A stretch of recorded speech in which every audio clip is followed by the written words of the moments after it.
So I think we're going to go ahead and get underway, and I wanted to welcome everybody who's here in the room and at least a couple people online to our presentation on the pricing projects that we have with regard to the Maryland's Medical Care Database, which is Maryland's all-payer claims database. And I think we wanted to, this will be videotaped, the presentation and the audio for future viewing in case you have colleagues who want to be able to see it at a future time. And right now I think we'll go around the table and online and introduce ourselves, and if you could give your name and the organization you are here with, and whether your focus is consumers or providers or other, that would be great. And I'll start. I'm Linda Bartniska. I'm with the Maryland Healthcare Commission. I'm the director of the Center for Analysis and Information Systems, and the grants and the projects under those grants that we're going to be discussing today are all within my center. And we'll go to the left. Hi, I'm Srinivas Sridhar. I'm with the Maryland Healthcare Commission and the chief for the Division of Cost and Quality Analysis, which is one of the units under Linda. And our primary responsibility is working with the medical care database and collection and maintenance of the database, which sort of underlies a lot of the programs we'll be discussing today. Good afternoon. My name is Shulya Girovich. I work for the Health Services Cost Review Commission, all payer rate setting for the hospitals in Maryland. I direct the Center for Population-Based Methodologies. I do performance measurement for hospitals for payment purposes and also for measurement.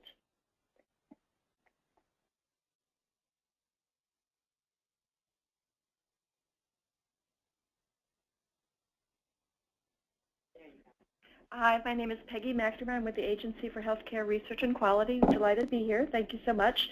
And the agency has a long-standing interest in supporting consumer engagement and transparency, and we also do some work on transparency for providers as well.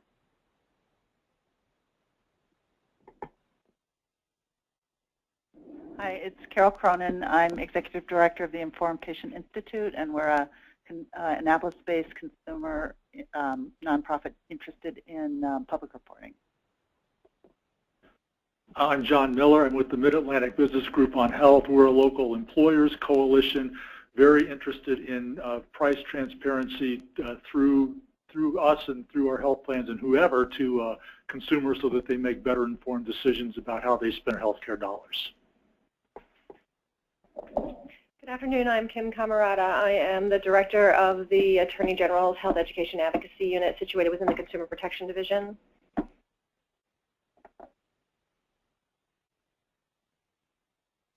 Hi, I'm Janet Ennis. I'm Chief of Special Projects in Linda Center, and I work with Linda and the team on all of these price transparency projects and other initiatives under the federal grants.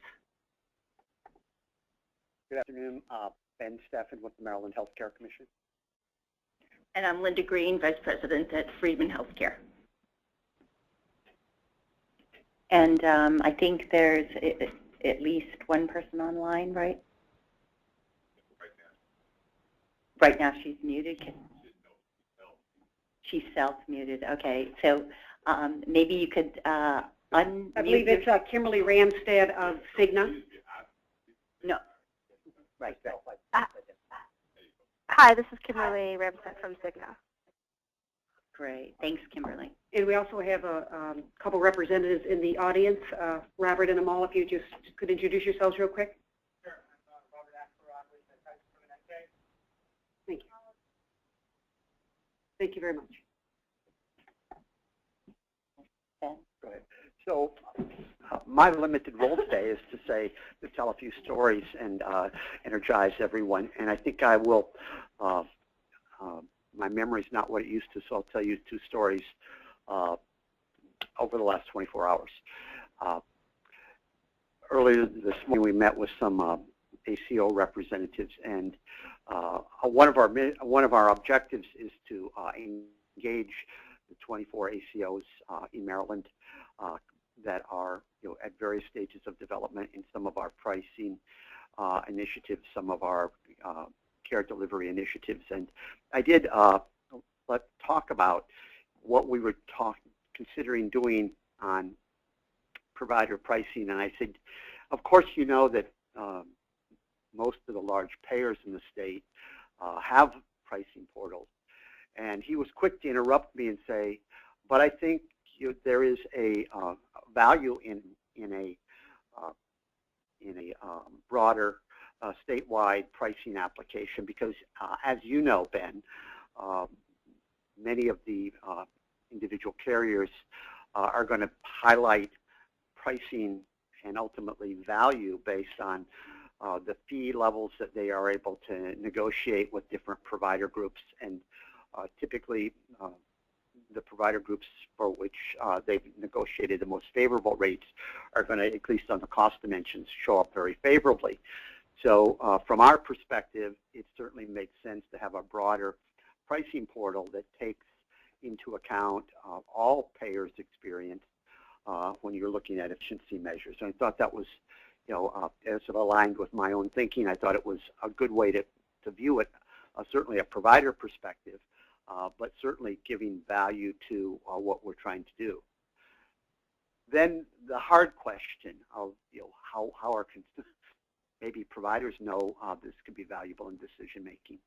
But last night, and Srinivas was with me. We attended a sort of a rocky ride of a focus group where we had 6 or 7 consumers talking about our hospital pricing portal, and they got into a very elongated discussion of what transparency was, which is sort of a nom de guerre for health policy people. But it didn't seem that nothing quite resonated right with those representatives. I think it does demonstrate the big challenges. Certainly, quality is a hard term for consumers to understand. I think we've certainly, from our own commissioners, come to recognize that safety is a little bit easier to comprehend, but quality is difficult. But cost and especially transparency are very challenging for consumers, where most consumers are still struggling to understand what a copay or a deductible is when you're talking about then becoming a prudent shopper. Much as I shop for my shoes, we have a long way to go. I think this is nonetheless a very important work that we're doing. We also have made commitments to various federal agencies and gotten their support. We're making good progress with our work with the CIO, and I think you're going to hear a lot about that. It's a commitment of our commissioners.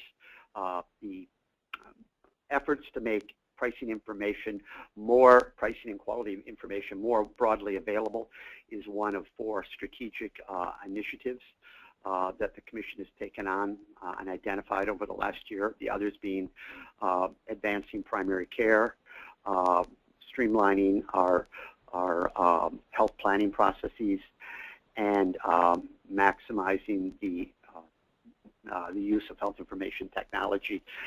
The other 3, but it's clearly this is a very important initiative for the Commission, one that I think aligns very well with consumers in the state as they become to understand it, but the challenge is getting them to understand it. And I think it also aligns well across the political perspective, where there's recognition that greater understanding of healthcare costs are essential. We're fortunate to have an expert with us. It's also called a human body shield if you're unsure about the directions we're going to go. And that's Linda Green, who has a wealth of information in a couple states that we think are that we work with pretty closely.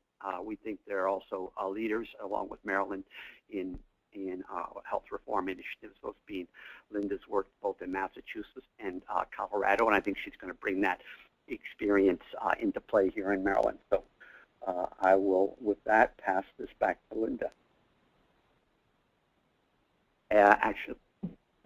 Thank you, Ben. Thank you, Linda Barniska, for the warm welcome. I'm Linda Green. I'm Vice President at Friedman Healthcare. We are a firm located outside Boston, working with states, payers, and providers to help find data and make better decisions. We have a team bringing clinical, analytic, and project management expertise to now 14 states in different stages of developing an APCD, getting it underway, or even rethinking what they're going to do with it now that they have one. So those states, it's really exciting actually to have so many states. I started out in Massachusetts at the development of the Massachusetts APCD in 2007, and we launched the My Healthcare Options website, which at the time provided side-by-side comparisons of hospital-based procedures and admissions for the many hospitals in Massachusetts. So it was a really exciting opportunity to see how this rolled out. I then went on to work in Colorado, Massachusetts, Colorado, Rhode Island, and from there it's been Tennessee, New Hampshire, Arkansas, Minnesota, Washington State, Kentucky. So it's been wonderful. I wanted to talk a little bit, to set the stage. Most of you probably will be very familiar with this, the need for price reporting. One of the primary reasons that APCDs get underway is this notion that consumers need more information about how much healthcare services are going to cost. There's really, a sticker shock now as consumers are paying a larger and larger share of the healthcare service dollar. Right now, with high deductible plans that are increasingly popular, families find that they have, over $3,000 out of pocket to spend in addition to copays before they get any shared costs from insurance. The purpose of this price reporting is to help consumers understand what their total cost is going to be.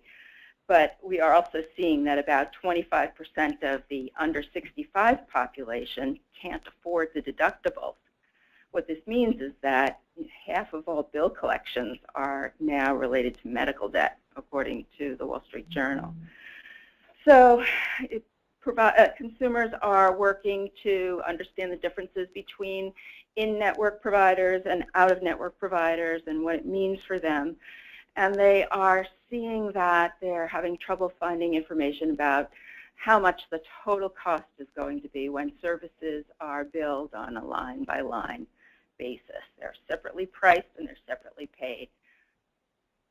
Employers are also struggling. Many self-insured plans are reliant on the health insurers' contracting strategies to get the best deal for their employees. Many self-insured plans lack access to the same kinds of negotiated rates as in a fully insured commercial plan. And it's especially difficult for small employers, more and more of whom are going to self-insured plans. Providers have an emerging sense of professional obligation to inform patients about costs, as well as, I'll talk about in a minute, the legal requirements. And they have a limited time and to find the information and actually provide it to their patients in a meaningful way.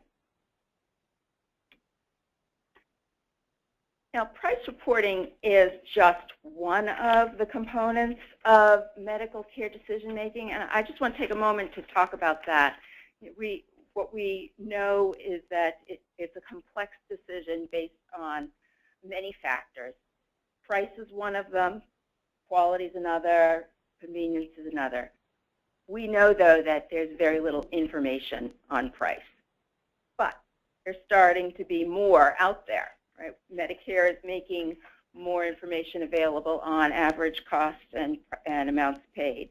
There are a variety of state-specific efforts. New Hampshire, Maine, Massachusetts, and Colorado all have or had websites where prices could be looked up. Under ACA, the insurers in the small and individual group markets are providing more and more information to their members through proprietary websites. The hospitals and providers must either provide estimates in advance or post their prices in a number of states by law. There are a variety of lookups out there, Fair Health, the Healthcare Blue Book, and Castlight and Change Health are trying to help individuals and employers help make better site of care decisions.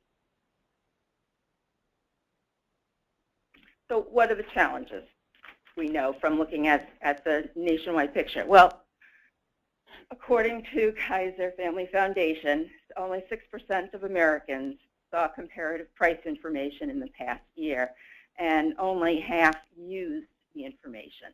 So we have a ways to go before people are using this to the degree that we'd like them to. There's also what we call the Lexus versus the Corolla problem, which is, it has 4 wheels and some seats and it's going to get you from one place to another, but the sense is that if it's more expensive, it must be better. That's not always true with healthcare, but that's a common misconception. We also know that the reporting methodology really matters. We know that Hibbard did some research that dollar signs rather than the actual cost is more meaningful. And more meaningful yet are words that says, my doctor cares about how much I spend. There's different geography out there, so there are some very rural areas with very low concentrations of providers versus in more urban areas, there's an opportunity to actually price shop. It may not be available to everyone. There are different coverage types. There's the limited network. There's the variations in tiered services.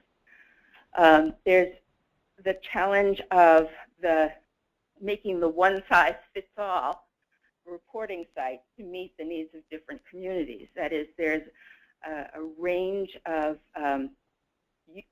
different users want to see different things. And I can give you some examples from the Massachusetts experience where one display was not enough. We needed 4 different types of displays to satisfy the different user communities. Consumers wanted something crisp and clear, and some providers at the other end of the spectrum wanted a great deal of detail about how those crisp, clear dollar signs and crisp, clear stars were actually assigned and developed.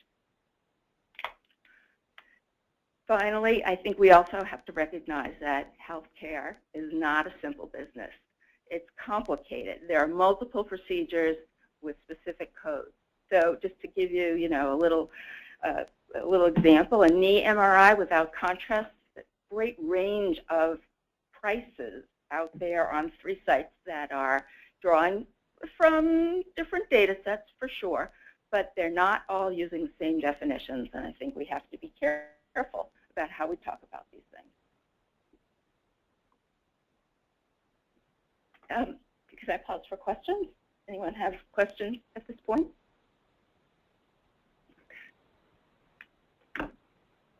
So what are the takeaways on price transparency so far? Well, we need to consider the user's needs. Who's looking and what do they want and when are they going to use it? We need to know we need to understand that consumers are not going to shop for emergency care. So talking about, heart attack treatment is probably not a good use of our resources, but they are going to shop for elective procedures. We need to know, we need to make sure we have a clear understanding of consumer health literacy, not just can people read and understand medical jargon, but are people comfortable with the way that numerical information is displayed?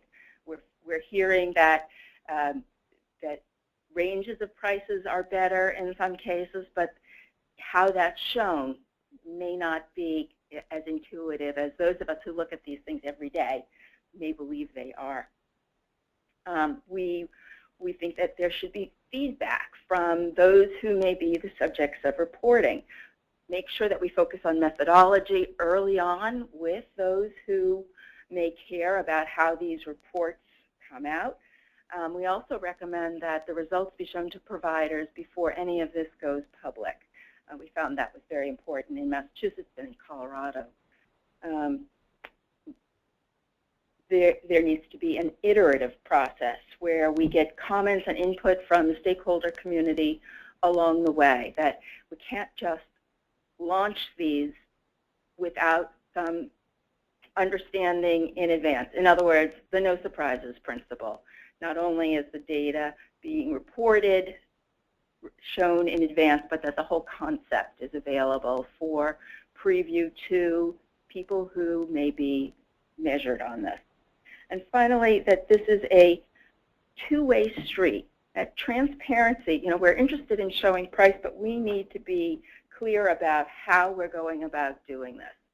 And we need to go slow, is the final piece of advice that we have. Don't try to bite off the entire apple. May I interject a comment? Please. Which is your point there, number 2, about building consumer health literacy. I think it's worth making the distinction between health literacy and health benefits literacy, and that both of those things, in fact, health benefits literacy at this point may be even more important than health literacy at this point. Mm-hmm. And so, they're not the same, and your first point was people don't understand what a deductible is, what a PPO is, what a da-da-da is. That's like sort of step 1, is what's my financial risk going to be at the end of the day, and what is really going on here. That's all. So I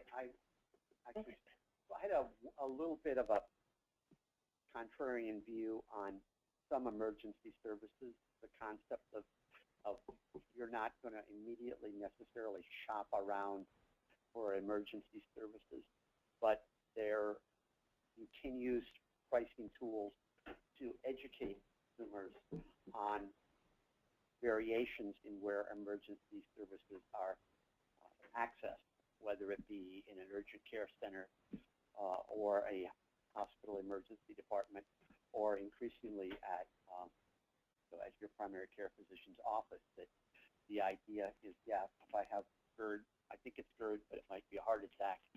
But if you think it's really GERD, maybe you do go to the urgent care center.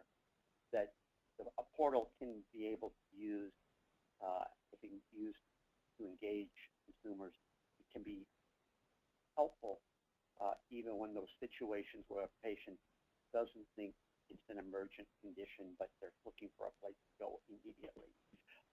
They can sort out those differences. So I wouldn't necessarily, a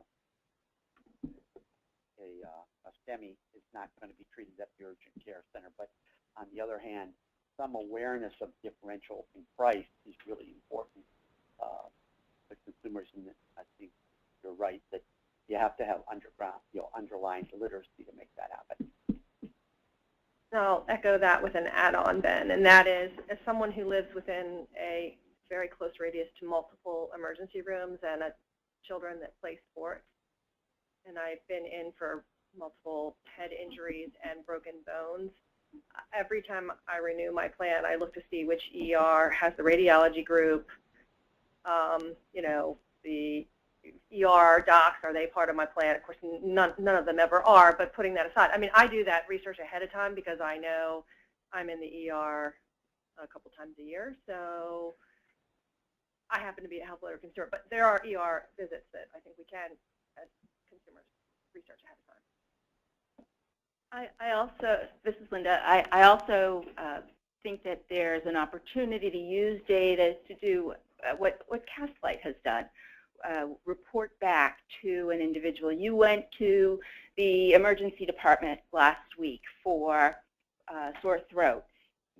Had you gone to the Minute Clinic or urgent care center down the street, it would have cost you this much money, you personally. The ED, you had to pay the $250 deductible or copay. If you went to the urgent care center, it would have been your regular copay, and if you'd gone to your doctor's office, it would have been, yet this lower amount of money. So I absolutely agree that I shouldn't use the term emergency as a blanket term. There are some types of care, no one's going to, you can't pre-shop, right? But there are other kinds, as you quite rightly point out, where it can be researched. So this is Shule. Just to follow up, I think the ACOs Ben mentioned, you can kind of think them as quasi-consumers too in this regard, because they are going to be shopping on behalf of their patients together with them or on behalf, and they would need information on more general services to refer their patients to, even if the patient doesn't really have a choice in certain disease or conditions. My other comment was, in the payment world, we are moving towards more bundled approaches. I understand, your comment about the multiple procedures.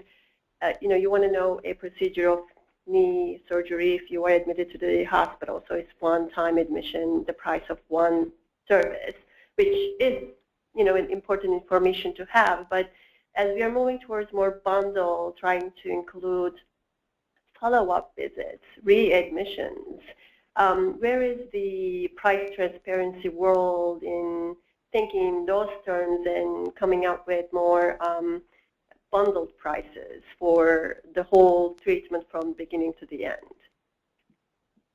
That's a great point, and I think that just as the payment methodology is evolving, so too the reporting methodology needs to evolve, and we're watching that carefully. And I might add just one thing, that it's a nice setup for what's coming, I think, right. Because I think we're going to discuss a little bit about how to group episodes and present them that way. Right. And if I could interject one last thing, I think from my perspective and from others that I know, your point about the overall cost of what you're getting, they would categorize a lot of that as quality. So not having to be readmitted, not having these other sorts of things, to them is part of the quality side of the equation. So at this point, this is Linda Bartniska with the Commission, and I'm going to do the next few slides that will talk very specifically about these grant-funded pricing projects. And the first slide is a little background on the database that will be used to generate the information for these pricing initiatives. It's called the Maryland Medical Care Database. It is Maryland's version of what they call an all-payer claims database. The MCDB is our official name in statute. The database is a collection of claims information and enrollment information from commercial insurers in the database. Principally, that's how it started. It's operated by the Maryland Healthcare Commission under state law and regulation. The current database contains data from commercial payers, Medicaid claims, principally the Medicaid, the 80% of the Medicaid population that's enrolled in managed care organizations, because they're most comparable to the privately insured in terms of being healthy. And we also do have Medicare claims data, which we obtain under a data use agreement with CMS. It's not ours to give out, but it is ours to analyze. The data in our current database, which was recently expanded, has 45 different commercial payers representing about 90% of Maryland's commercial market, including probably about 2/3 of the self-insured, the privately self-insured market. And the submitters include life and health insurers who are licensed in the state, HMOs who are licensed in the state, TPAs that are registered in the state, as well as behavioral health administrators, and pharmacy benefit managers who sell to, who either support Maryland contracts or have contracts that cover Maryland residents.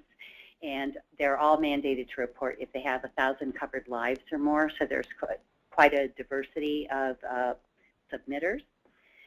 It includes all the plans that are sold on the Health Benefit Exchange, and I have to say that we recently started an initiative, and I want to tell everybody here, that we've begun charging for the data as a mechanism to sustain the database's ongoing existence. We've sort of hit a cap in our funding, and to continue under our current operation, we need to supplement some funds.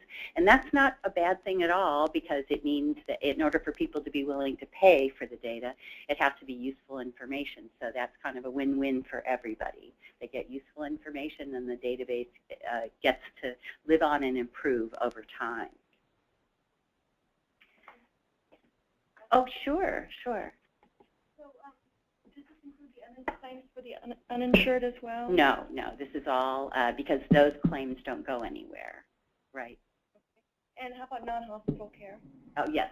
So it's truly the whole continuum. It's the whole ball of wax. It includes professional, institutional, and pharmacy.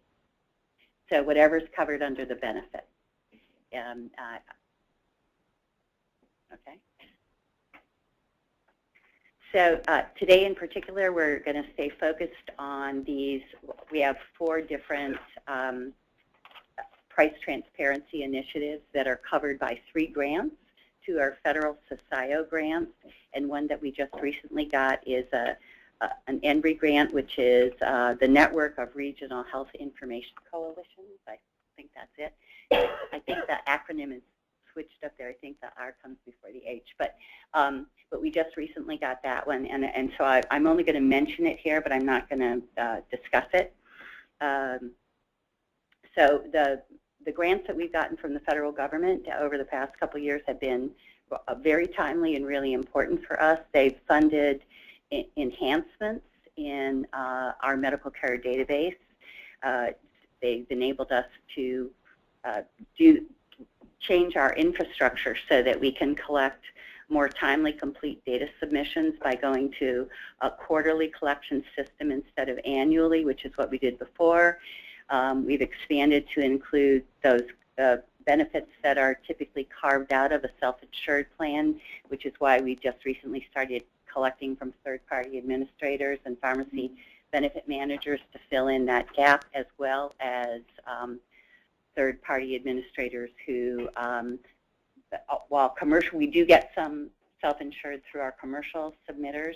There are also a lot of firms that directly employ third-party administrators that aren't commercial carriers that sell insurance. So we're in the process. We started that with the 2014 data collection, expanding that.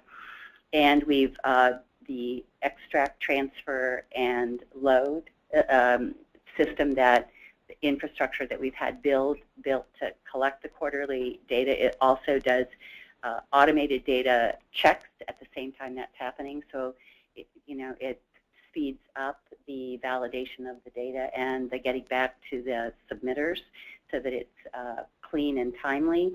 And then we also, over the past year, began conducting data validation activities with our carriers, where we say, this is what our data shows, and do you agree? And in that process, we've been able to find little,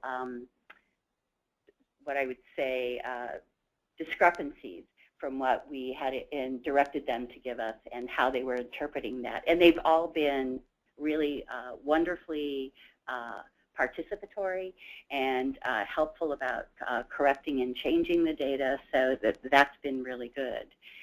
And as part, so we got that from the grants, and we also committed to, in the grants, to provide medical pricing data in a transparent, user-friendly way to 3 different audiences. The first audience is the Maryland Insurance Administration, which was really the big prompter for doing the data validation activities with the carriers.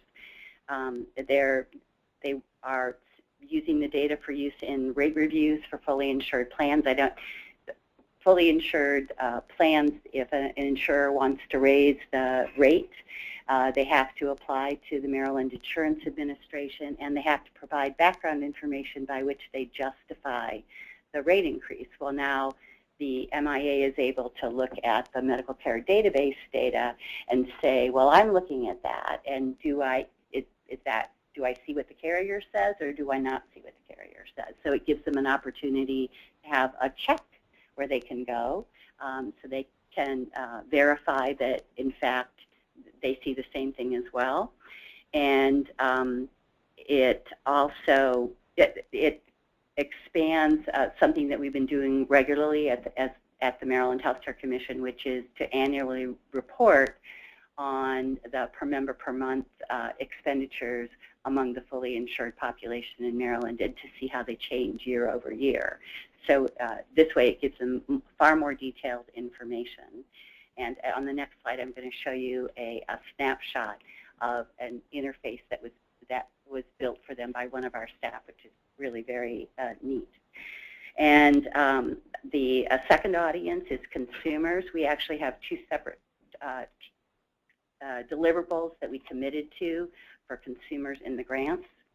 The first one is to add to our hospital quality reporting website, where it tells there's information on hospital costs, to create a new page for consumers that will include the inpatient professional total that will occur when someone has an elective surgery. I'll talk a little bit more about that. And then there'll be a brand new portal, which is to be developed with other pricing information. And this is where we're going to have an advisory group involved. And at the end of the meeting, Linda will talk more about those advisory groups and how they'll be used and how we want to get people on those groups. And then our third audience is providers. And there will be, again, from our federal grants, a new portal that's to be developed with pricing information. And what we suggested in our grant was that if physicians had access to imaging prices and test prices, that they could make some better choices when they are working with a patient and saying, oh, they need an MRI. Well, gosh, this one would be good enough and this one costs 3 times as much. Maybe I don't need that one. Because we know that physicians have no idea what these things cost. And recently that's been more and more in the press. The trick will be finding a way to give it to them in a convenient, easy lookup way that doesn't interrupt their workflow. And that advisory group will be really key in trying to help make that work. And then the fourth track, which is from our new ENRI grant, is really interesting. It's for total cost of care calculations at the practice level. So it's specifically feedback to a primary care physician on what his particular panel of patients are costing, what they're utilizing. And this, the cost of care measure that's being used for that is a National Quality Forum measure, and we're one of several organizations that are doing the testing. Some are already in process for being added. And we will be recruiting for practice panels to participate in that activity and provide feedback, with the goal of producing something so wonderful that practices would be willing to subscribe to get that information. So really useful information. And so now I'll show you with that in mind. So first audience was the Maryland Insurance Administration. This is really pretty tiny, but it's just a snapshot. It's a really, no, I can't zoom. Lavon's not here, so yeah, okay. Yeah, so which is, this is just a one snapshot. It's actually from the page on all services, and what it shows is the total services for medical and drug for a running 12-month period from month to month on per member per month. I'm going to say this is simulated data, so don't take the numbers too seriously.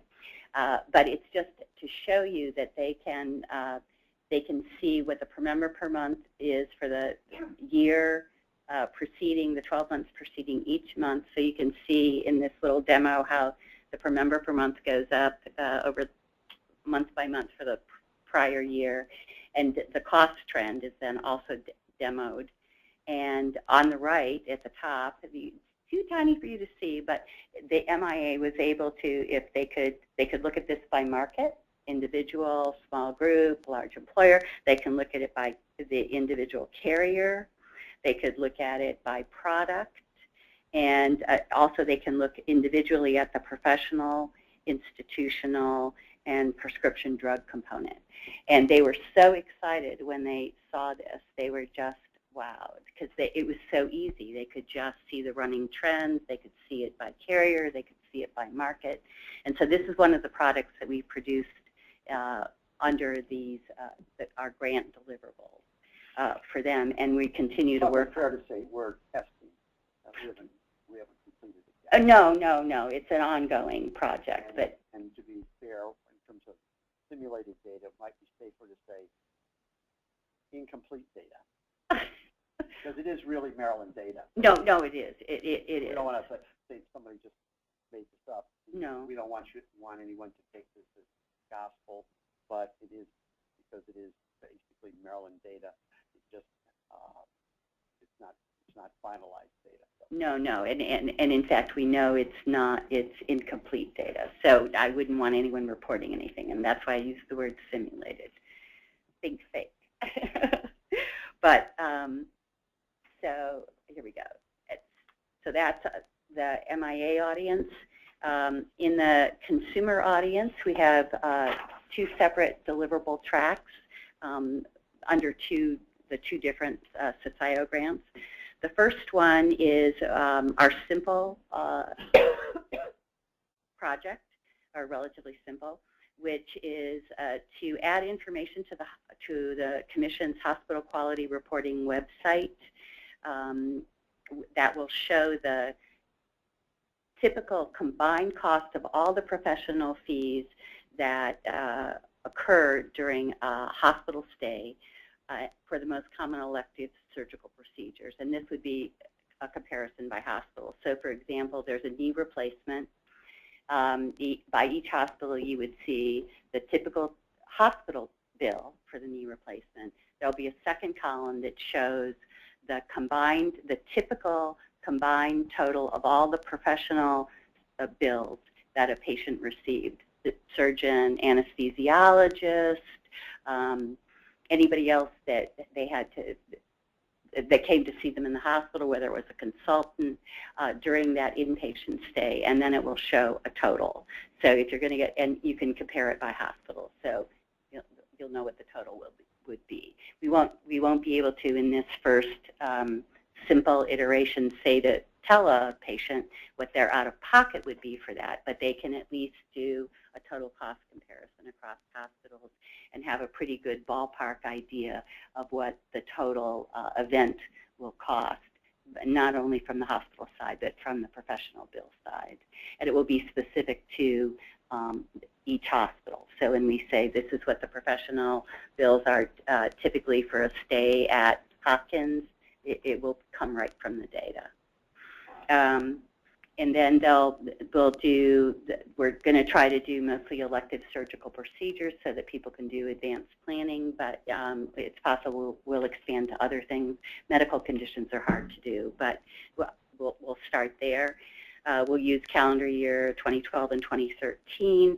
It will start with the commercial data, and we expect to launch in September of this year, and then later on we will add the Medicare data, which would be have slightly different costs and could be potentially very useful for Medicare enrollees who have fee-for-service, because we'll be able to tell them what their typical 20% would be. So for them, we could do a pretty good out-of-pocket. Yes, go ahead. Do you plan to integrate the quality with the cost on the same page?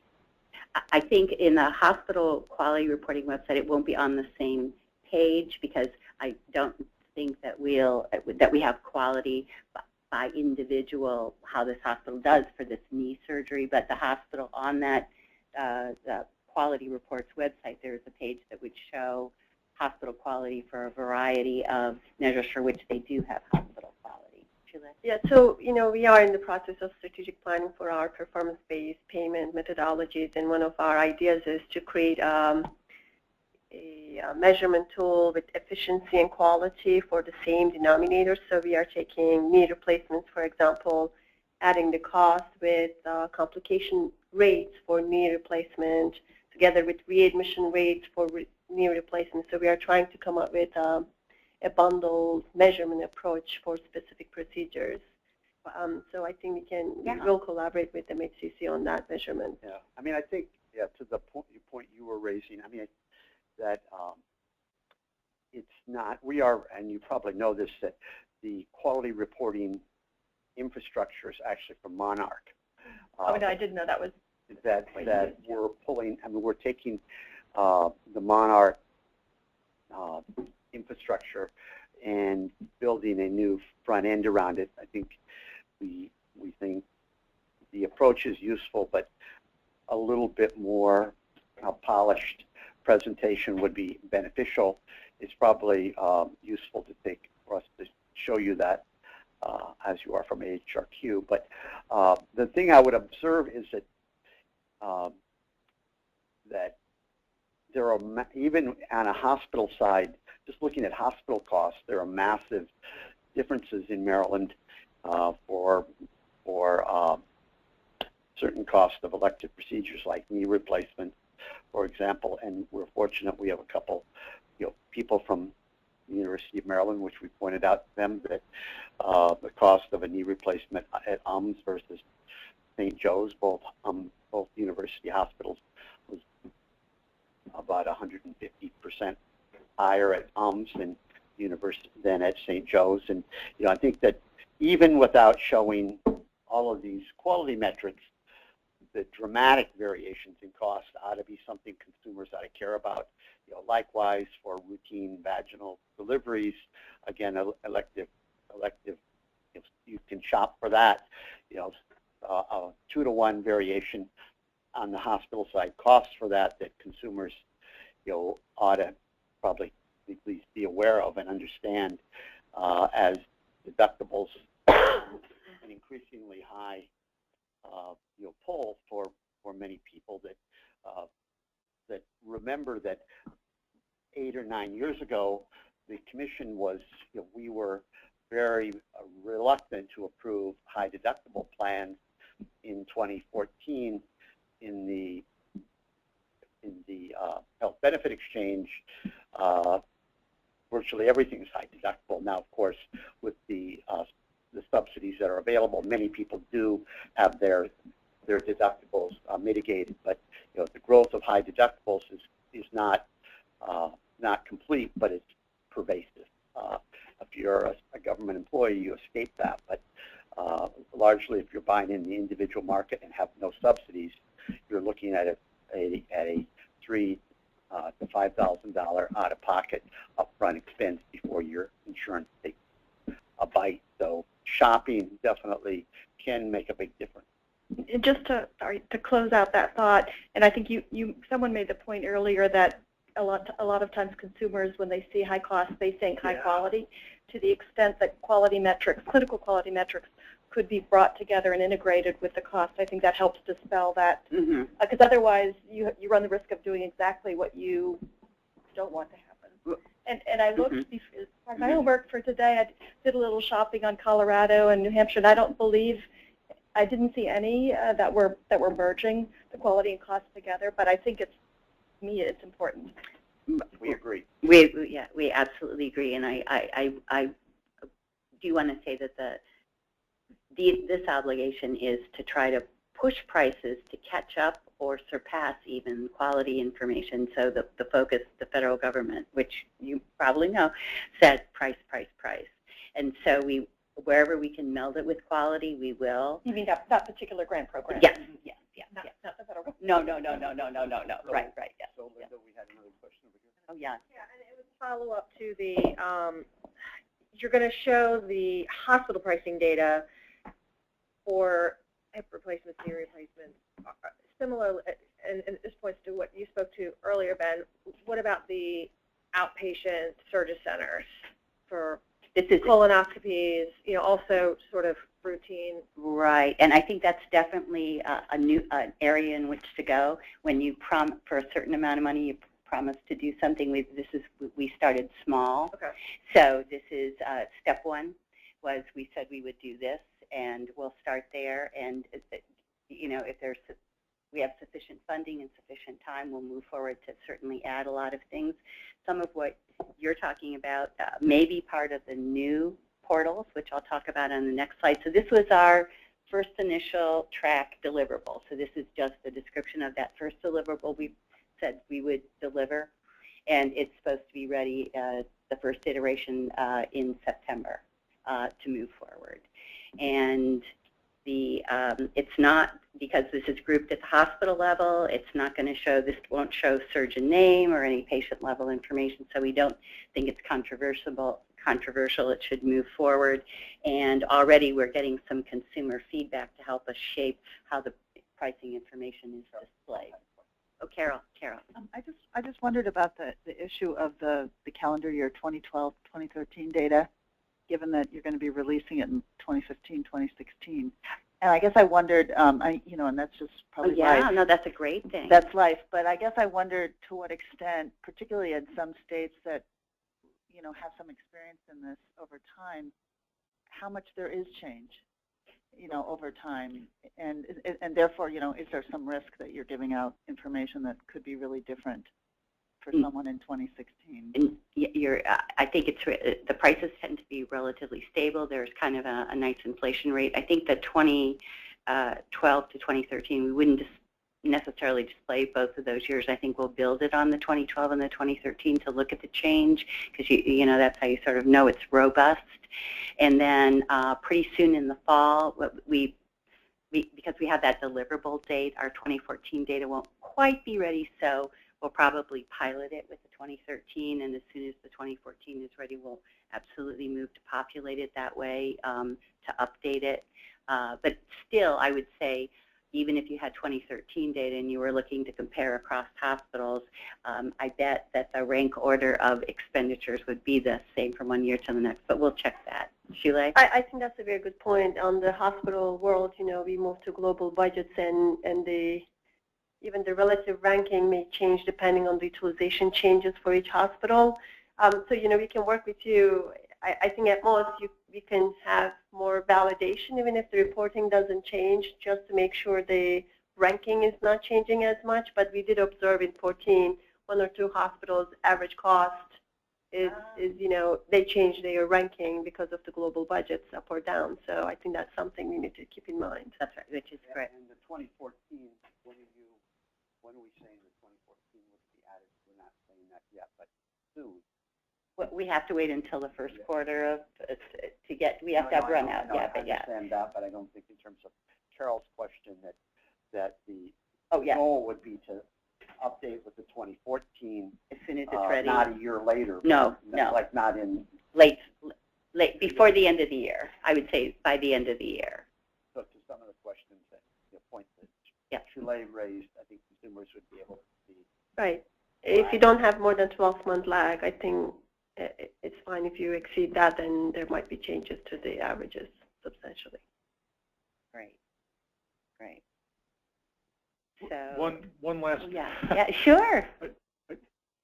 You can clearly see buying signals all over the place. People, you know, the fact that people are talking about this so much and have such good questions is great. Going back to your Lexus versus Corolla point, which I think you were also sort of getting at too, and including the price transparency, and then the question of this not reflecting out-of-pocket cost and the huge disconnect between that, and if it's going to cost me $10 here and $10 there, but this one is worth $30,000 in my mind compared to $10,000 in my mind, sort of from what I'm hearing, the quality aspect becomes discounted in people's minds, that they're so strongly attached to this is worth what it costs, and this is not as good. I don't care how many stars you put by this thing, it can't be, you know, it can't be that good for that amount. And it's just something to think about, sure. Which I'm sure you already have. And another is an unintended consequence that I heard about happening in California, which was lower priced providers seeing that they could have charged more and raising their prices because they see how unpriced competitive they were. Just something to consider, because it did happen to them out there. So there's a rather, well, it's a rather dated paper now, but Paul Ginsberg in 2007 did write, a paper in which he looked at price transparency across industries and compared what the results were, and noted that sometimes it doesn't work out as you say. But I think the momentum for pricing information in healthcare has changed so significantly since that time period that, and the pressures on providers are multi-directional now, that trying to exploit price is going to be harder. I think that was a worry in that first decade of the century, but maybe less so now, given awareness that simply unit prices can't just be raised. I did want to ask Linda, since you have experience in multiple states, about how quickly can APCD data get integrated. I know that Massachusetts is about in their 2014 data. When are they loading that? Do you know? Massachusetts is a special animal, so they have developed an alternative risk adjustment methodology for the plans operating in the small and individual group markets. So they committed to getting the 2014 data done by June 30th of 2015, and they pretty much made that date. So they have something, that was one of their key deliverables, using this data to do this risk adjustment settlement. That meant the data had to come in by the end of, through March 31st run out. It comes in the door April. They had May to run it and June to do the calculations, which is pretty much record time. So for the broader market, what's their data sets for the research community will follow later this year. Okay. All right. So we can hold you folks to that standard. Oh, yeah. There are a lot of tears. We're only 3 months behind that from the standpoint of having data correct. That's what we forecast. That's our target. Yep. Yeah. So I want to move us along here so we can get to the engagement discussion. So within the last grant cycle, we said that we would create these. It was all about price transparency. So 2 pricing information portals, one for healthcare consumers, one for providers, but they would both be available to the general public. You could browse them if you wanted. There would be appropriate supporting content for each audience. There should be, we're hoping for consumer information by the spring of next year, and provider information on the portal in the fall. The information, this is all hypothetical because nothing's in place.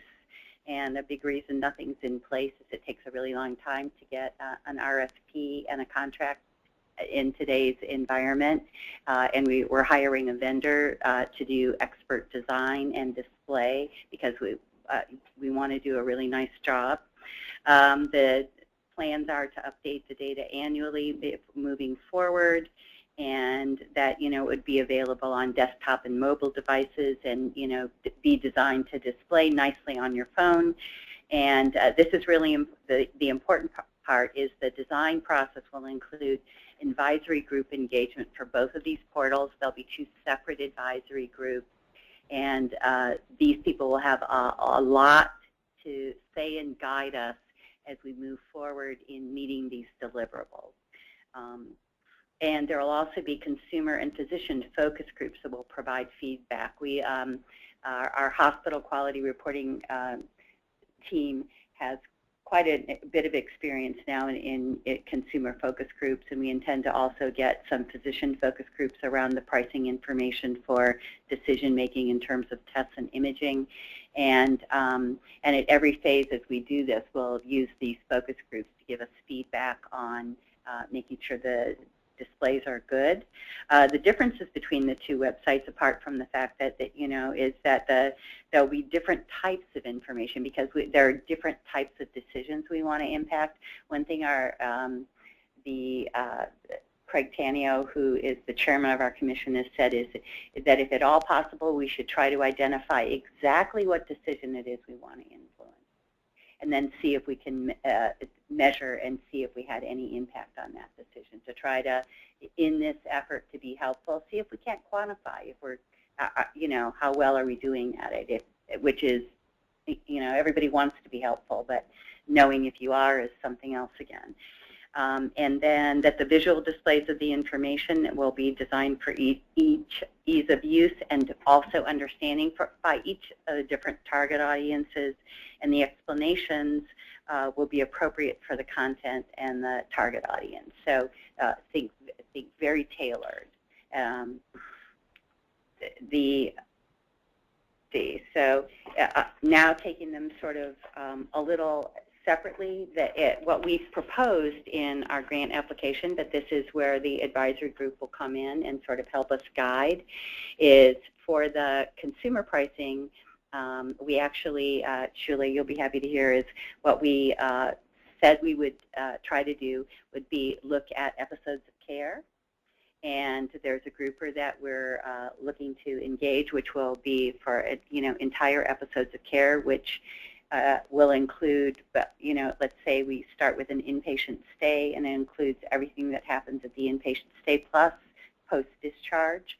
So if you were going to get a knee surgery, that what you would then know that there would likely be $300 worth of physical therapy after you were discharged. So it would, again, give you a longer look. And I think also, maternity things bundle nicely as well. So we'll be exploring with the group and with our bundling vendor, who will be there, and we'll be bringing in experts kinds of information that we can display. It tends to be, this particular tool breaks it down into the individual buckets. And he said it turns out this information is also lots of times very useful for providers, because the surgeon has no idea that his bill is only a tiny bit of the total that the insurer and the patient is going to have to pay. So, yes, Kim. And I'm just curious, and this is part of me thinking, can we use the experience and wisdom of those that have gone down this road before, as opposed to reinventing the wheel? And one of the things I'm curious about is, in the Massachusetts model and other models, what types of hits you're getting on which portions of the websites, and which tools are being used and which tools really aren't useful, and is there a way to, really use that information so we aren't, inventing things that are unneeded or not useful, or, just to get us ahead of the curve a little bit. The Colorado experience is the most recent one, and they're getting a reasonable amount of traffic to their website, mostly because it's the first one to have, heat map with that you can change the sliders for the years and the types of procedures. I mean, before now, it's been what is the 5-digit code for an X-ray with contrast? Look that up, and you get a table with, like in New Hampshire, with a long list of providers and what the cost is and what your cost would be based on information. Not too useful. So the surveys, show that consumers are not fully engaged yet with price lookup.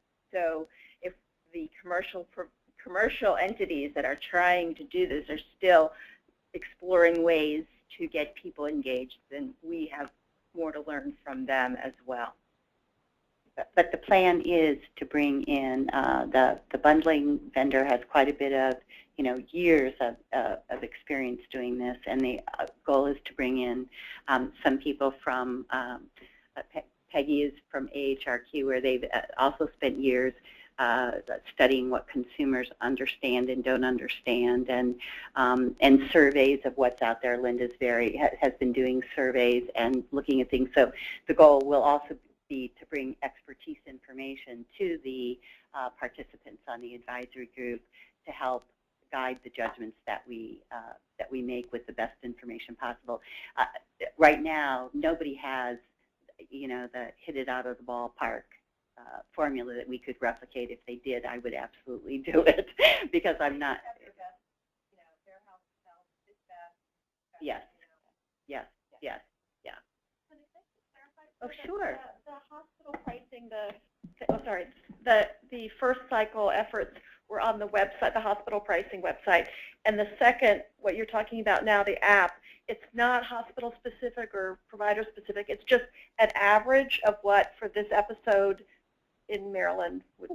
Well, it's quite possible that, in fact, if it was an inpatient episode, it could be hospital specific. So we could move to episode pricing there. I would say, but what if it's, a common procedure is, it may move to the notion of site of care. People may say, oh, although I don't know if the hospitals would be happy if we were driving people from hospital outpatient departments to freestanding surgery centers. They will? Yeah. So I think there are lots of possibilities on the table. This is just what we put out as a starting point. So I would like to say this is a bit malleable. There is a timetable, there is a deliverable, and there is a certain amount of resources. So people, it won't be run through the grocery store and how much can you grab in 60 minutes. It won't be like that. But there will be choices and trade-offs to make. But I think the goal is to try to do as good a job as we can with whatever the advisory group and the commission deems to be pretty valuable within the time frames. So I just want to, in terms of non-regulated, non-hospital piece, under the global budgets, I think hospitals have strong incentives to evaluate what is the cost of services based on site of care. And I do think that, at the commission at HSCRC, we know a lot about hospital costs, we know a lot about outpatient, but we don't have comparable information for ambulatory surgeries or other things. So,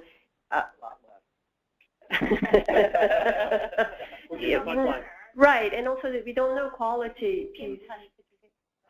So we don't know what yes, it is less, we know, but how much it is and what is the quality of those services, what is their coming back to the hospital rate. So I do think that, there is a lot of interest from the hospital community to look at beyond hospital. Did you have some? Okay. And so here's that place where we said we suggested we would start from the bundling perspective, and we also think that this is something that potentially could be used for the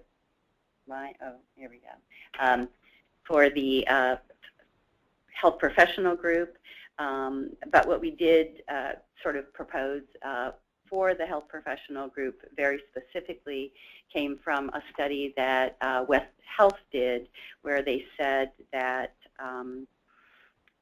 physicians have very little price information, so there can be widely different prices in an MRI depending on which one you pick, and they have no idea that this one costs 5 times what this one costs. And so by providing them with some of that information and also for testing, that they could quite possibly make better choices. And I'm going to just tell a little story, which was we think in an ACO world, this could be really, really valuable to members of an ACO team.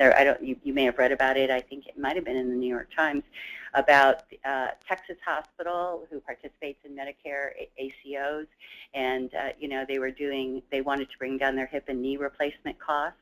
And the first thing they had to do was to teach their physicians all about what things cost, and they were shocked. They had no idea. This is Atul Gawande's article. Yeah, yes. They had no idea that that there was even a big difference in the hip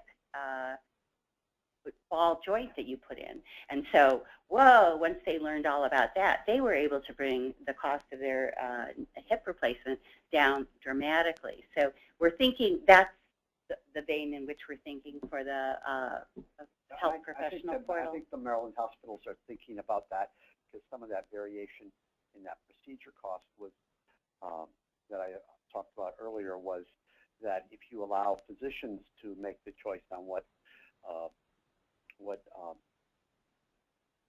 knee prosthetic is going to use, people are going to choose, not necessarily with any awareness on price or the ability to make volume purchases, but rather what their own perception is of best quality and sort of these unit pricing or these bundled global pricing activities that systems undertake can level the price quite a bit. Mm-hmm, mm-hmm.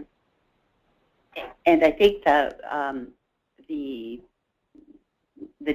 durable medical equipment that's installed actually is part of the hospital bill when it gets billed. Yeah. So hospitals really there's a great role for them to get their surgeons together and say, can we agree on a handful of Go to stellar. a cath lab and see how many choices per cent there are.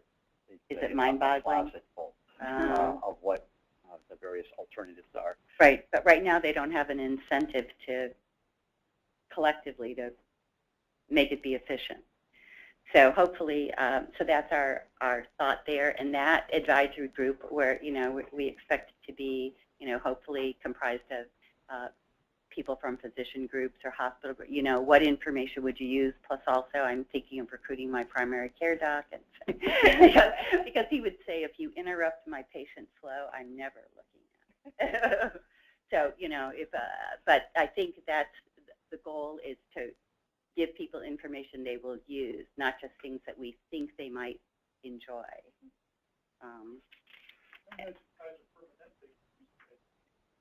Oh, I bet. Yeah. So now this brings us to the advisory group discussion that I'm going to give back to Linda. So you should take notes because someone from Kaiser should apply. Thank you, Linda. So the next part of this project is to get it started with our advisory group. As Linda mentioned, there are going to be 2 of them, and I want to just show you a little bit about how the project was going to be organized. So we will have, what I'm showing you here is that MHCC is running this project. There is the MCDB data manager, the yellow box, that's Social and Scientific Systems, which is responsible for data intake and production. We are, MHCC is in the process of hiring a pricing tool analytic vendor, and the project management officer is Friedman Healthcare. Later this year, we will issue an RFP for a website display vendor. That's the pink box. So what do all these lines mean? Well, MHCC is in charge of everything, and that's the overall authority here. There's a dotted line between the pricing tools analytic vendor and the website display vendor because they're going to have to work together to create. The pricing tools vendor is going to have to create the methodology and the data, and the website vendor is going to have to create a way for it to be accurately and consistently displayed. The project management officer, we oversee and make sure that things are happening on time, and we ultimately report to MHCC. We are not operating independently or without MHCC's supervision. I just wanted to make that clear. So where do these advisory committees come in? Well, there will be 2 advisory groups. I added those on to the right-hand side. There's the Consumer Applications Advisory Group. That's the green box. And then at the bottom is the Provider Application Advisory Group. And I'm actually missing a box there. You can see there's the purple Consumer Focus Group. Well, there should also be a physician or clinician focus group there as well. And these groups together will provide input that will come in through the project management office, but not only to the project management office. It also will go to MHCC and to the website display vendor. It's intended to be an iterative process where information is shared and it's collaborative, and that, again, MHCC is ultimately responsible, that none of these contractors are going off and doing anything without the full approval and direction of MHCC.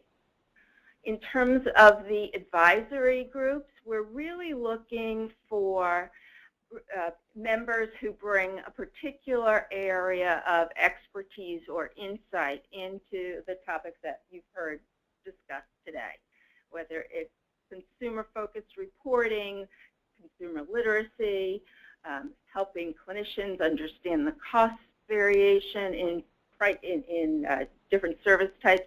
We're not developing areas of expertise in advance or trying to fill slots. We are looking to people to tell us what they think they will bring that is particularly useful, and we'll build advisory groups from those different portfolios of expertise. These meetings will also be open to the public, and they will be public meetings. We will work to make them as collaborative as possible as well.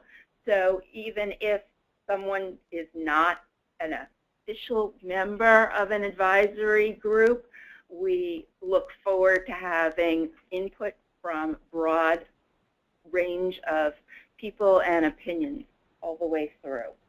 The meetings of the advisory groups will also be, will they be recorded? We haven't decided yet.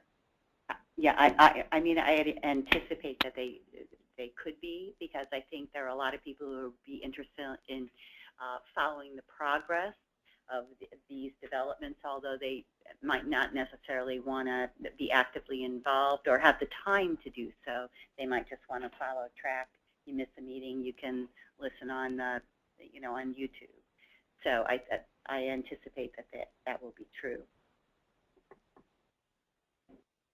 So I'm laying out a proposed approach for these stakeholder advisory groups, and it will be subject to revision as the groups get formed and get underway. But here's what we're thinking about, and I'd love to hear any feedback you might have.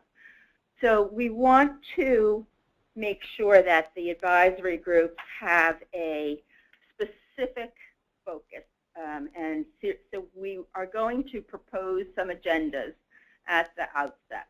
Again, open for conversation, but we want to make sure we get through a particular portfolio of issues. Here are some examples of the types of topics that we expect the groups will talk about, and these will be broken up into the appropriate work group. For example, it's not, one group may not be interested in all of these topics. These may be divvied up between the two, or they may be shaped to reflect the interests of each work group. So, what is the purpose of each website? How will they be the same? How will they be different? What are the rules of the road for public reporting that we want these websites to embody?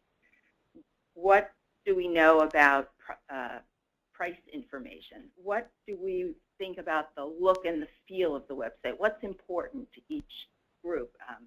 From my experience in Massachusetts, for example, consumers were interested in the colors that were used. Not that that's a bad thing, but there was discussion about the colors.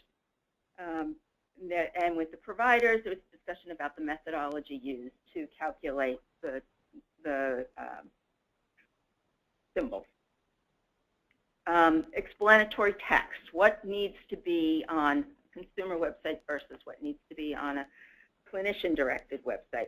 What should the public messaging be? What do we want to tell the community at large about these websites? What we hope that the advisory groups give back to us is insight and feedback of whether we're aligning with the overall goals of the project. Do we need to have a short-term plan versus a long-term plan? How does the application design look? We really expect to have at least one working session on what this thing looks like. We will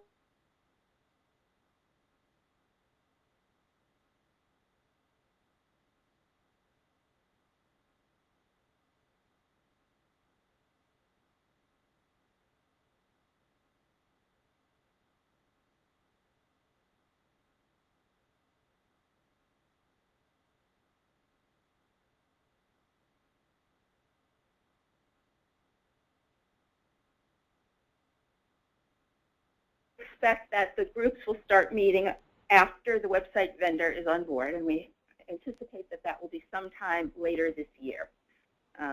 Don't have an exact date yet. But we're thinking of sooner, later this year means probably, we have a, I think,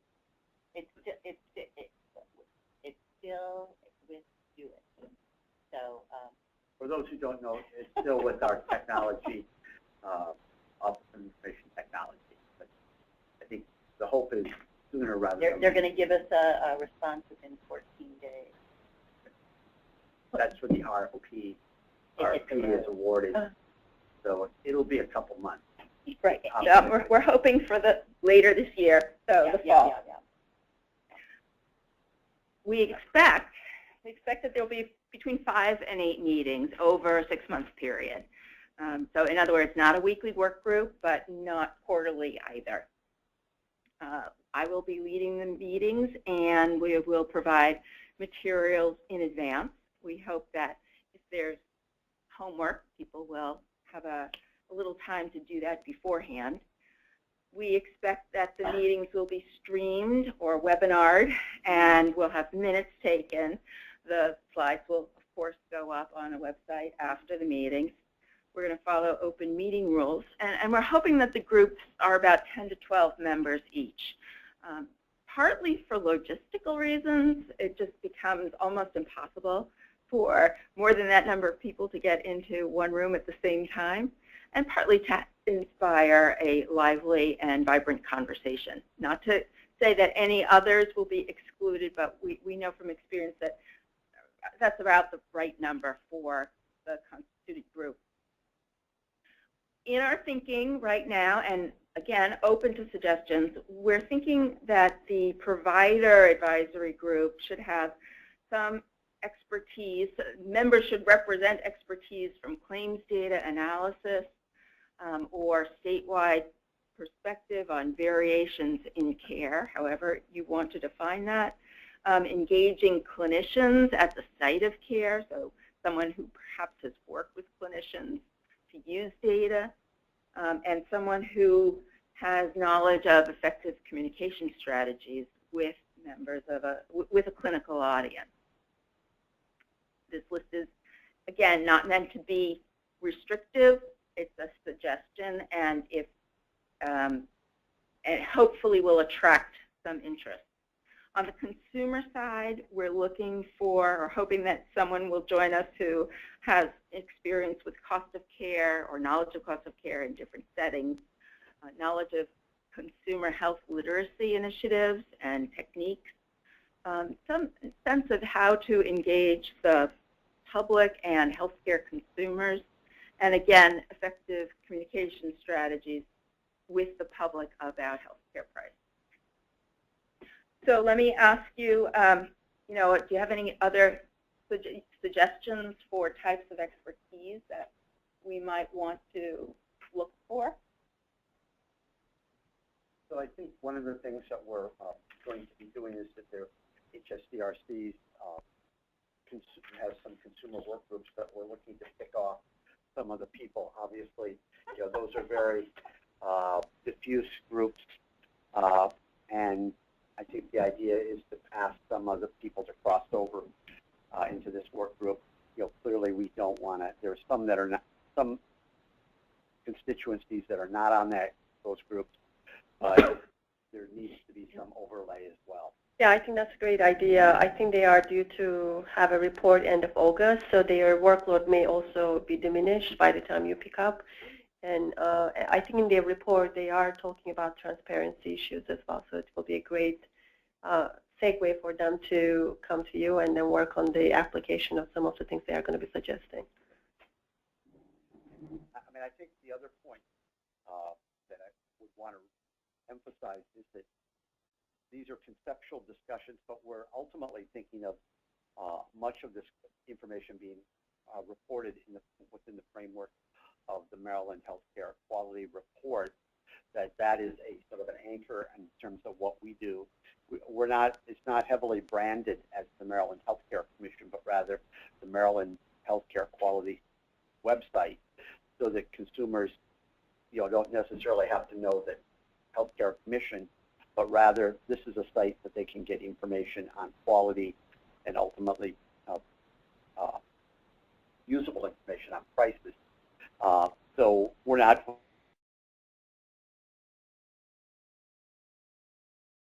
but rather integration into what we are already doing, which there hasn't been a lot of discussion of today, but there's quite a bit already out there in the arena of particularly hospital quality reporting, and as Linda touched on, the pricing information already there, as well as information on nursing homes, health plans, and a very limited amount on ambulatory surgery. But there would be that. Ultimately, it's assembled in a way in a centralized location, but I think the discussions on how it ought to be developed is best done in very focused workgroups, as you laid out.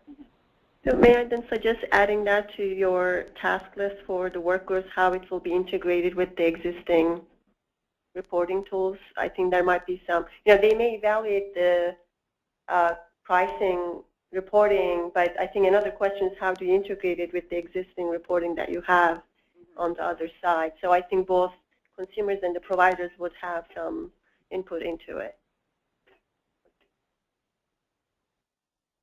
All right, since we're at time, let me just offer that our next step is to ask for letters of interest in serving on a particular advisory group. Please tell us your specific expertise and interest, what you think that you or the person who you're convincing to join us might bring, whether there's been some experience in a similar effort in terms of role and subject matter. Please give us the contact information and be committed to attend meetings and read background materials in advance. The due date for these letters is August 31st, and would you please send them to Janet Ennis, and her email address is there. So with that, are there any questions? Yes. Just to be blunt, as I'm looking at this consumer application advisory group, for example, the kinds of people that are occurring to me are people like Judith Hibbert or Shoshana Sophir at AIR, or somebody who works at Castlight, or something, or we had a meeting on this subject, and we had some people come in from Mercer and from Aon to talk about how they are advising clients to connect with. You get the picture. People that normally get paid to do this kind of stuff, So bluntly put, first of all, they're not going to get paid to do this kind of stuff, correct? Well, what I would say without being, without disclosing my budget or our budget, what I would say is I think, we want local stakeholders because it's a Maryland project, but I think there is some money to bring in some technical experts to speak. They won't necessarily be part of the ongoing, and they don't have to be, and I do think, we're finding ways to, we have local expertise from AHRQ, which is really, and I think we have a commitment to be an ongoing member, and I think we're familiar with AIR and some of their areas of expertise because they've also been a partner with AHRQ, and so I think there is a budget to bring people in to have in the context of these different meetings to bring our advisory group members up to speed. But it will, and then in our collective best judgment, we move forward within a time frame that makes sure that we meet our deliverables to the federal government, so they'll want to give us more money in the future. But, you know, because that's always for me, you know, at the end of the day, we want to deliver something of quality within the time frame that we said we would with the money that they gave us. And so, could you get my wheels spinning and give me an example of someone who might come in and be on the consumer advisory group? So maybe I can talk about our membership in the consumer engagement work group at HSCRC. We have two very active consumer groups in Maryland, Maryland Healthcare for All. I'm sure you heard about them. And then the other one is the, now I'm looking their name, Women Coalition on Health. Right. And I think, you know, they have their own expertise and they present the consumer, but they are also bringing hiring, actually, and experts too. So in our other work groups that is not consumer focused, they hire their own experts to represent their views. Yeah, but I mean, like, specifically, who is a person like Joe Schmo, who is the consumer outreach person at MedStar Hospital might be on? Like, that's what I'm trying to get at. Like, who's an example of somebody that might be on this group, so I can get the feel? Mm-hmm. I'm an example of somebody who might be on the group. So, as the director of the Health Education Advocacy Unit Consumer Protection Division, we assist consumers every day that are fighting their insurance companies to cover services. And so we're constantly having conversations with consumers to help them understand their policies, which most of them don't understand until they actually use them. And we are frequently, you know, trying to have a good discussion with them about cost and options and things like that. So, you know, we certainly deal with them on a day-to-day basis and could represent to some extent, although I firmly believe we should have consumers sitting here because although, you know, although we deal with consumers every day, we're educated in the field, unlike most of the people that we talk to every day. So I think consumer representation is key. But people like me that do the work that I do. Okay, thanks. So I think Carol Cronin also is an example of someone who might be on that. Carol, would you please? So you're talking about people who are advocacy types of people. Some will be advocacy, and some will be people who, you know, actually have experience based on the company that they work for in knowing what consumers, you know, have, at least in their prior experience, found that consumers find interesting. Plus, you'll have consumer focus groups, which will give us feedback. And I will say, the consumer focus groups, you'd be surprised. I was so surprised that they said that they are interested in costs. I think it's a changing world too. I mean, when we listened to what the focus groups had to say, it was really inspiring. They were going, "No, we get costs, you know, and we care." And they don't think, at least in the three that we listened to, none of them made the mistake of thinking more was better. They all said, you know, they had a different perspective, because I think the world is changing, and that's the other thing too. That doesn't take long. Think about the fact that now, I mean, the Supreme Court made a couple decisions that, you know, like changed the world dramatically. But so it is changing. That's the other thing too. Is it's not same old, same old. Yeah, benefit managers, I would think, you know, could be part of the consumer group, or the people who are advising the you know, human resources type of people who are really dealing with the patients in selecting their plans and then would advise. So those could be the people who are going to recruit other consumers, right? So those are the integration people too that could be there. And I would also invite you, John, if you have a list of people that you thought, in your experience, have made excellent presentations, but not fixed in their perspective, right? Because we want to do new and different things. You know, our goal is not to replicate what already exists, but to find new niches for information. If you have a list that you would like to share with us that we could perhaps use to bring in experts to talk on different things, we'd love to get that list. Or I might be more greedy than they are, and they might say, "I'd love to do that." So you never know. Right. Okay. That's true. And I think. Yeah, Carol. Because I have to run. I apologize. If we have, I have some other ideas too, and I have someone on the provider side as well, a physician who might. So could we get a copy, or how do we best can we get a copy of these maybe electronically so it's something I could forward to a couple other people? Just so, is that the best way to do it, or is there another description of this? No. I think This is the best way. this is probably the best overview. If I could just get a copy electronically, I can think of someone on the consumer side and maybe a provider as well.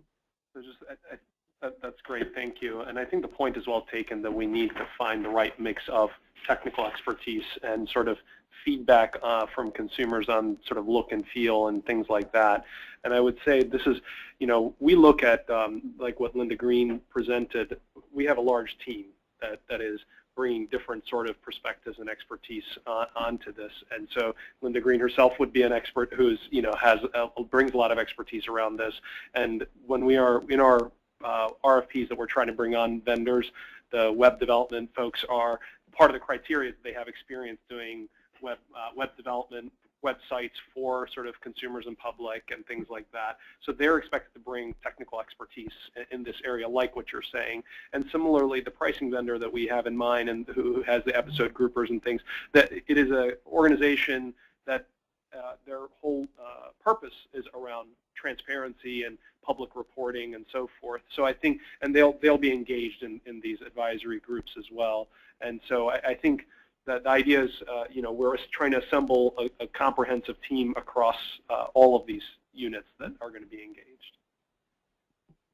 So unless there's any other questions, I think because we're a little over, we're 10 minutes over, so I'll go ahead and bring this to a close. But if you have anything that you want to share, feel free to send an email. We would be, or call, whatever. So thank you so very much for participating.